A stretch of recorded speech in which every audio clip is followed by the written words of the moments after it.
Salem State University, Salem, Massachusetts. The Bowditch Hall residence is reputed to be the campus' most haunted building, largely down to the mysterious activity that has allegedly taken place in room 222.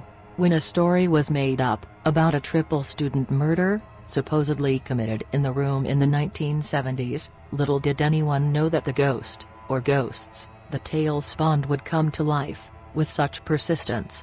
If reports are to be believed, noisy banging sounds can be heard from within the walls of the space, yet strangely, despite their volume, they can't be detected outside. Perhaps more terrifying is the shaking of room 222's bed, a phenomenon that has apparently been violent enough to throw occupants onto the floor.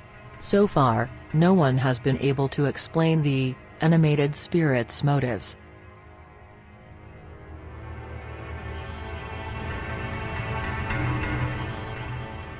University of Southern Maine, Portland, Maine.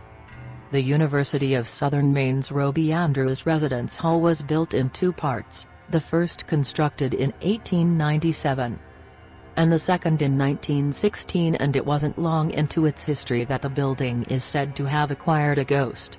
A student, so the story goes, fell pregnant and, possibly unable to live with the repercussions.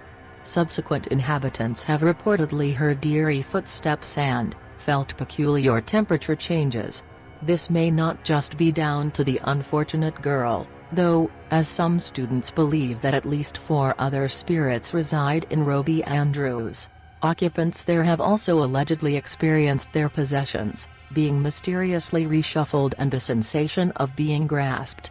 Still, such uncanny goings-on haven't deterred the Portland dorm from arranging a full program of residence events, including the telling of ghost tales in the attic, where those eerie footsteps are supposed to have been detected.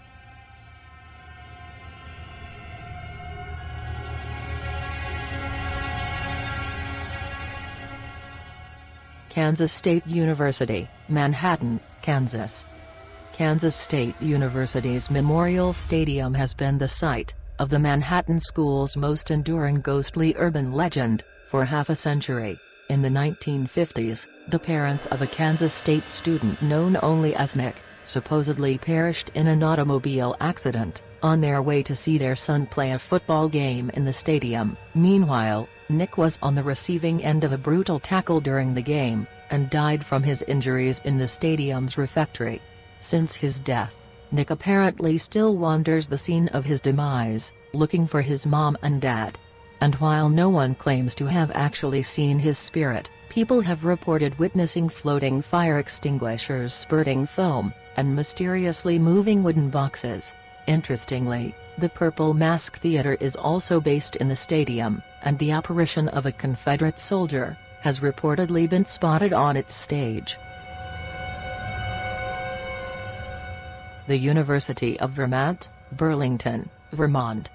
In the mid-20th century, a medical student reportedly hanged himself in a residential building close to the University of Vermont's Burlington campus. Shortly after his death, the story states, the deceased's roommates reported experiencing visions of being treated by a stethoscope-wearing doctor at night. Then, mysteriously, medical recommendations allegedly began appearing beside their beds, seemingly written by the ghost of Dr. Jack.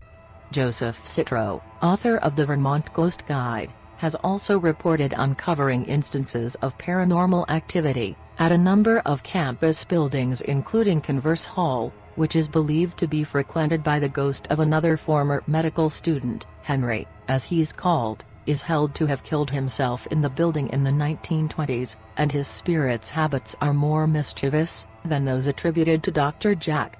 Apparently Henry has a penchant for playing with windows and doors, and both students and staff have told of lights inexplicably turning back on after they've switched them off.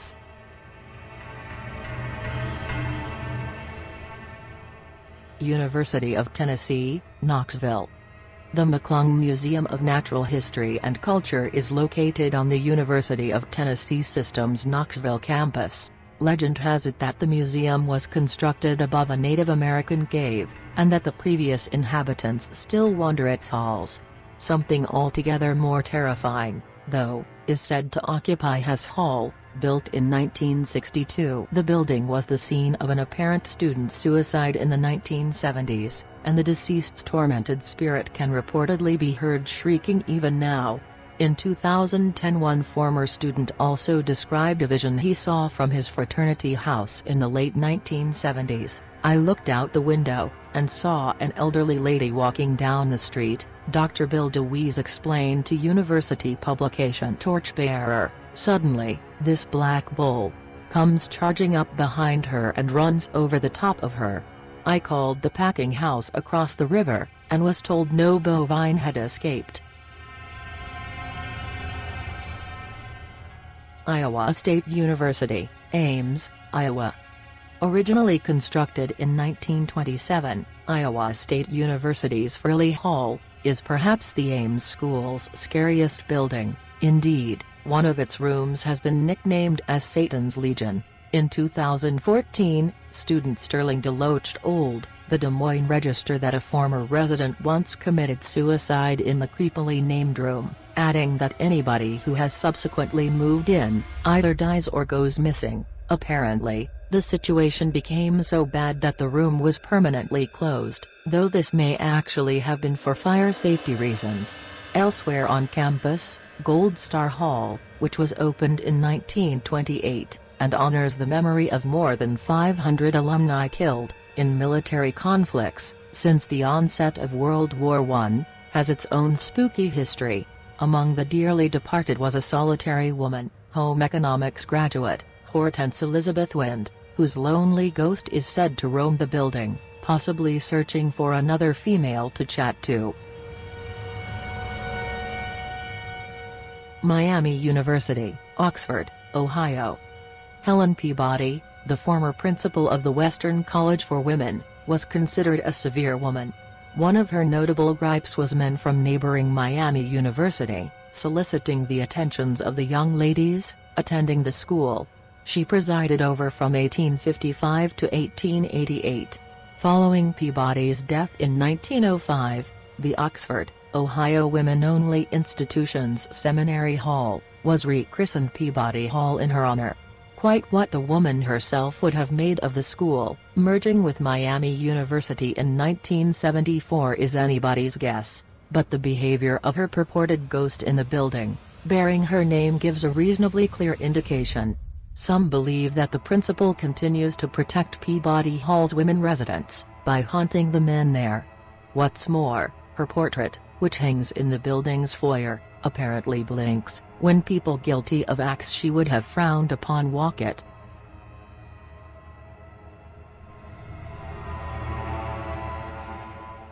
Texas State University, San Marcos, Texas.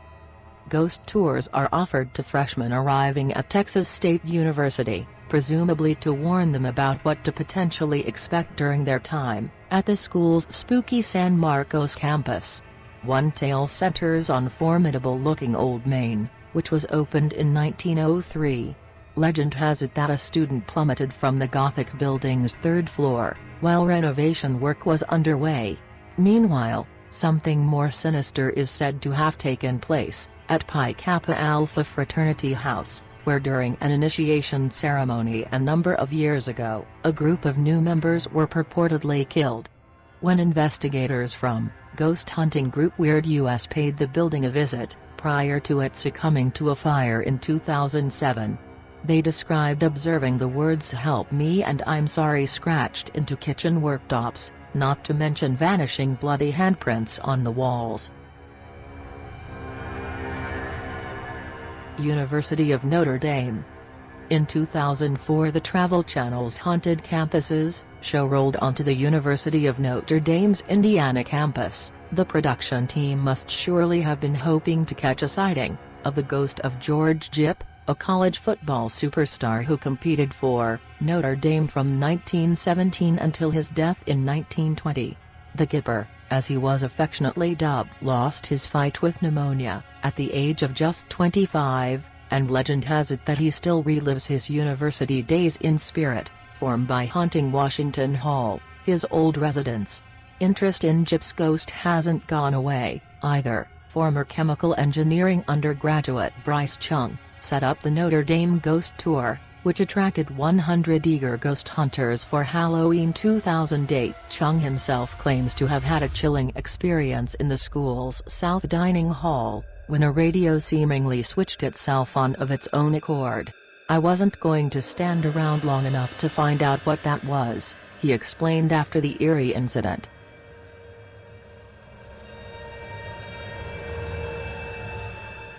University of South Florida, Tampa, Florida. Former University of South Florida librarian Paul Camp is thought to have been fond of telling students about the spirit of a troubled young girl that supposedly haunts the Tampa school's library. An English student called Gottlieb is said to have worked on the library's 4th floor, but she reportedly took her own life towards the end of 1976.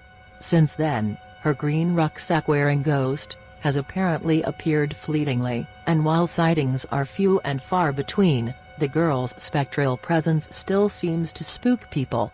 "You always get the eerie feeling you're being watched and get that paranoid sense of someone behind you, walking through the library," explained then psychology major A.S.A. Semp in 2010.